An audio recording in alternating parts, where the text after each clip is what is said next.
বন্ধুরা, ছোট মাছ খেতে কার না ভালো লাগে। আজকে ছোট মাছের ঝাল ঝাল চচ্চড়ি হবে, চলুন দেখি। আসসালামু আলাইকুম বন্ধুরা, আশা করি আপনারা অনেক অনেক ভালো আছেন, আমরাও অনেক ভালো আছি। তো এই তো আজকে পেঁয়াজ কুচি, টমেটো কুচি, কাঁচামরিচ কুচি দিয়ে দিলাম এইখানে।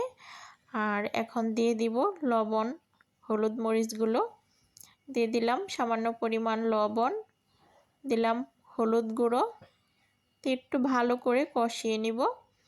আর এখানেও কিন্তু আমি একটু হলুদ দিয়ে মাছটা মাখিয়ে রেখেছি, নাহলে যদি মাছটা এখানে দেই তাহলে কালার হবে না।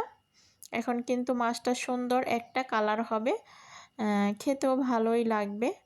তাহলে বন্ধুরা দেখুন আজকে ঝাল ঝাল চচ্চড়িটা কেমন হয় ছোট মাছের। তে ফাঁকে আমার কষানো শেষ, দিয়ে দিলাম সামান্য পরিমাণ পানি।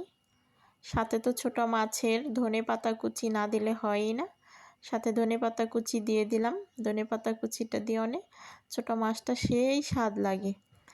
তে হয়ে গেছে, এই যে নামিয়ে রাখবো।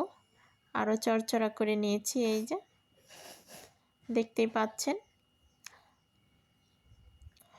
অবশ্যই কমেন্ট করে জানাবেন যে কার কার ছোট মাছ পছন্দ।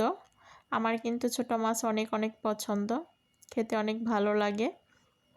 আর এই যে ছোট মাছের চচ্চড়িটা একদম সুন্দর হয়ে গেছে। কার কাছে এই ছোট্ট ছোট্ট মাছের চচ্চড়ি খেতে ভালো লাগে অবশ্যই কমেন্ট করে জানাবেন।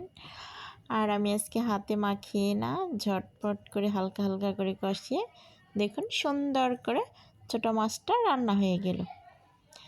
তো বন্ধুরা, আপনারা সবাই বেশি বেশি মাইশার কিচেনের এরকম নিত্য নতুন ভিডিও দেখবেন। আর অবশ্যই কমেন্ট করে জানাবেন কোন কোন ভিডিওগুলি ভালো লাগে। আল্লাহ হাফেজ।